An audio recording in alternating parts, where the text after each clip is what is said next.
आपल्या मुलामुलीच्या शुभमंगल कार्यासाठी आता आपल्या निमोणमध्ये सज्ज झाले आहे जय मल्हार मंगल कार्यालय। लग्न तुमचे सहकार्य आमचे। लग्न समारंभ, साखरपुडा, वाढदिवस, डोहाळे जेवण, स्नेहसंमेलन कार्यक्रम व इतरही अशा अनेक कार्यक्रमांसाठी खास निसर्गरम्य ठिकाण म्हणजेच आपले जय मल्हार मंगल कार्यालय। तेही अगदी नवीन आणि आगळ्यावेगळ्या स्वरूपात। भव्य दिव्य हॉल, आकर्षक स्टेज व लाइटिंग, विधिवत लग्न समारंभ व साखरपुडा आपला मंगलमय सोहळा साजरा करा आणि राहा निश्चिंत। त्याचबरोबर या ठिकाणी प्रशस्त two wheeler parking, four wheeler parking सह उत्तम जेवणाची व्यवस्था या ठिकाणी असते। त्वरा करा आणि आजच आपल्या तारखा बुकिंग करा। मोजक्याच तारखा शिल्लक आहे। संपर्क जय मल्हार मंगल कार्यालय, निमोण, आशापीर बाबा रोड। प्रॉपरायटर मधुकर दामोदर नागरे।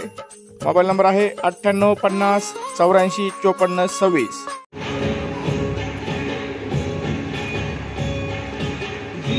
स्पर्धा आणि मग नृत्य स्पर्धा, गायन स्पर्धकांची नावं वाचून त्यांनी त्या क्रमांकाने तयार करायचे।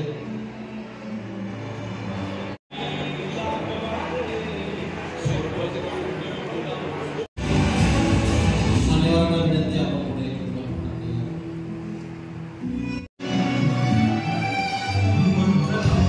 पुढे आदेश गणेश योगाकर सर आणि सचिव रेवडा दोघी दिघे मॅडम यांना विनंती करतो तो दोघांनी पुढे या विधायचा सन्मान करा। जे काय आमच्याकडनं आपल्या कानावर दोन शब्द पडतील, आजच्या या महिला दिनाच्या विशेष निमित्ताने आपल्या कानावर जे काही दोन शब्द पडतील, ते दोन शब्द फक्त आपल्याला आजच्या कार्यक्रमाचं सार्थक म्हणून घेऊन जायचं आहे की जेणेकरून ज्या मला सत्ता पाहिजे, परंतु ही सत्ता ह्या लोकांसाठी नव्हे, तर सत्ता ही माझ्या कष्टकरी व्यक्तीसाठी पाहिजे, माझ्या शेतकऱ्यासाठी पाहिजे, माझ्या सर्वसामान्य जनतेसाठी पाहिजे हे विचार होते। म्हणून साहजिक आहे ज्या जिजा माझ्यासोबत उभ्या राहता त्यांना बाहेर काढा, कशाकरता पाठवतो तुम्ही मौज मजा करण्याकरता नाही, तर माझ्या माताकडे असलेला जो गर्व आहे, या गर्वाने जो माझा शेतकरी आहे, जो माझा कष्टकरी आहे, जी माझी वैद्य आहे, या पोर्तुगीजांच्या ताब्यामध्ये, या इंग्रजांच्या ताब्यामध्ये, या नको लोकांच्या ताब्यामध्ये ना यांना ह्याच्यापासून रक्षण करायचं आहे आणि असा मला स्वराज्य निर्माण करायचं आहे। आणि म्हणून असं स्वराज्य निर्माण करण्याकरता माझ्या जिजाच्या हातामध्ये, माझ्या जिजाच्या हातामध्ये काय पाहिजे? आज आमची जिजा फक्त आमच्या हातामध्ये काय घेऊन बसते? संध्याकाळ झाली, काम संपलं, संध्याकाळचे 7 वाजले की आमच्या हातामध्ये आमचं एकमेव यंत्र येतं, एकमेव यंत्र येतं आणि आता टेक्नॉलॉजी आली AI। म्हणजे आता अवघ्या काही दिवसांपूर्वी बघितलं तर प्रत्येकाचा डीपी हा, प्रत्येकाचा स्टेटस हा, फक्त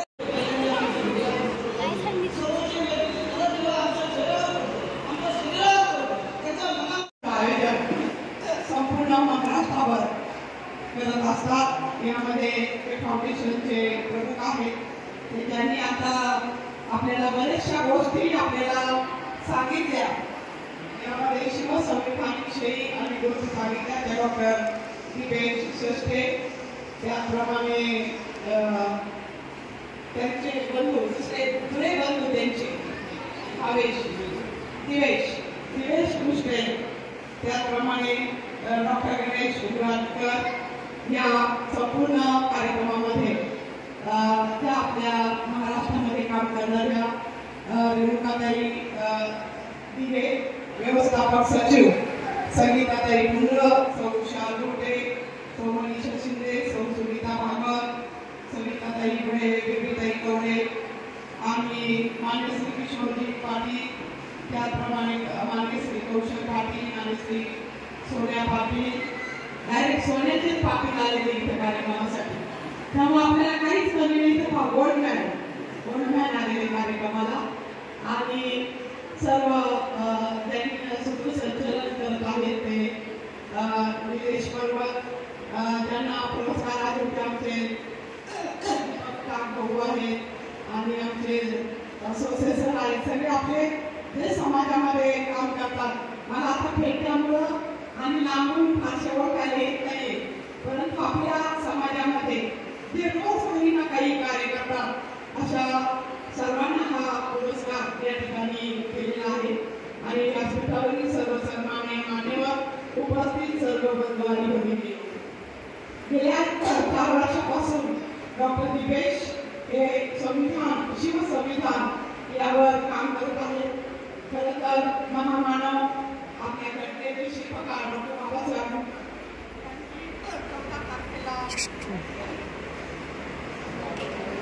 हा एक आहे, कुठली जात नाही, पात नाही, आपण सर्वजण एक आहोत.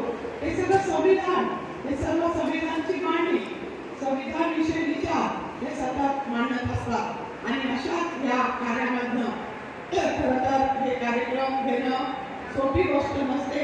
ते ठाणे पाडा या ठिकाणावरनं कार्य करतात आणि इतर त्यांची आपली कमिटी आहे आपल्या शहरामध्ये, आपल्या तालुक्यामध्ये, आणि या माध्यमातून त्यांना खूप ऍक्टिव्ह कार्यकर्ते मिळालेले. आमची रेणुकाताई दिघे ही त्यांना एकदम ऍक्टिव्ह कार्यकर्ती इतकी मिळाली की त्यांनी तिला संपूर्ण महाराष्ट्राचं प्रमुख करण्याचं आता ठरवलं महिलांमध्ये. कारण शेवटी हे काम रोजचं रोज करायचं असतं. एक दिवस केलं महिनाभराने आठवलं, 2 दिवस केलं 4 महिन्याने आठवलं, असं चालत नाही. हा जो संविधान आणि हा जो विचार आहे हा आपल्याला रोजच्या रोज आपल्या समाजाला द्यायचा आहे. आणि आमच्या रेणुकाताई बरोबर सगळ्या टीम, संपूर्ण टीम या ठिकाणी खूप चांगल्या प्रकारचं काम निश्चितपणे करत आहे. तर राऊत मॅडम इथं दिसत आहेत मला, खूप सुंदर. त्यानंतर सोनाली संजय साबळे यांना विनंती त्यांनी पुढे यावं. सोनाली संजय साबळे, चैतन्य विविध क्षेत्रामध्ये काम करणाऱ्या मान्यवरांचा सत्कार प्रतिष्ठानच्या वतीने, फाउंडेशनच्या वतीने होतोय.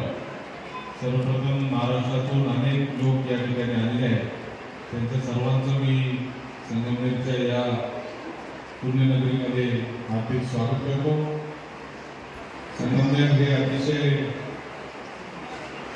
नावाजलेलं आणि प्रगत असलेलं महाराष्ट्रातलं एक शहर आहे, जेणे मागच्या 35-40 वर्षामध्ये एक दुष्काळी तालुका म्हणून ज्याची सुरुवात झाली, ते दुष्काळी तालुक्यापासून ते आज एक सुजलाम सुफलाम तालुका, अशा पद्धतीचा 40 वर्षाचा प्रवास या संगमनेर तालुक्याचा आहे.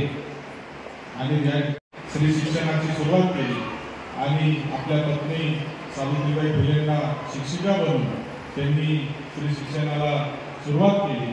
आणि त्याचाच परिणाम आज आपण पाहतोय की इतर पुरस्कारामध्ये देखील 50% जास्त महिलाच असल्याचं त्या ठिकाणी मला दिसतंय. त्याचा मला विशेष आनंद आहे.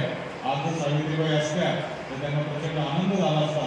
असं काम तुमच्या महिलांच्या हातून होतं, याबद्दल विशेष आपल्या सगळ्यांचं मी अभिनंदन या निमित्ताने करतो. अनेक कामं केली जातात. कोरोनाच्या काळामध्ये विशेष करून जे काम आपल्या फाउंडेशनने केलं त्याची चर्चा सर्वत्र आहे आणि त्याबद्दल आपलं उल्लेखनीय काम आमच्या सगळ्यांच्या नजरेमध्ये आलेलं आहे.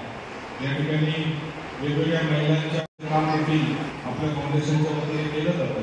मग त्याच्यामध्ये हस्तकलांचं प्रदर्शन असेल आणि बाकी समाज उपयोगी जाती धर्मामध्ये भेदभाव न निर्माण करणारं असं ते रामराज्य होतं. सर्वांचा उदय झाला पाहिजे, सर्वोदय झाला पाहिजे आणि शेवटच्या माणसाचाही उदय झाला पाहिजे, अंत्योदय झाला पाहिजे, अशी भावना महात्मा गांधींनी आपल्या रामराज्याच्या व्याख्यामध्ये मान्य केली होती. आणि तोच जो अधिकार आहे, मला असं वाटतं तो मानवाधिकार आहे. प्रत्येक माणसाला अधिकार आहे, जगण्याचा अधिकार आहे, बदल करण्याचा अधिकार आहे, काम करण्याचा अधिकार आहे. आणि त्या अधिकारापासून जर त्याला कोणी हिणवून घेत असेल तर त्याच्या विरुद्ध लढण्यासाठीच मला असं वाटतं की आपल्यासारख्या आपले मानवाधिकार फाउंडेशनसारख्या संघटना उद्याला आलेल्या आहेत. मी आपल्या संघटनेच्या कामाला खूप खूप शुभेच्छा देतो. ज्यांना त्यांना पुरस्कार मिळाले त्यांचं खूप खूप अभिनंदन करतो.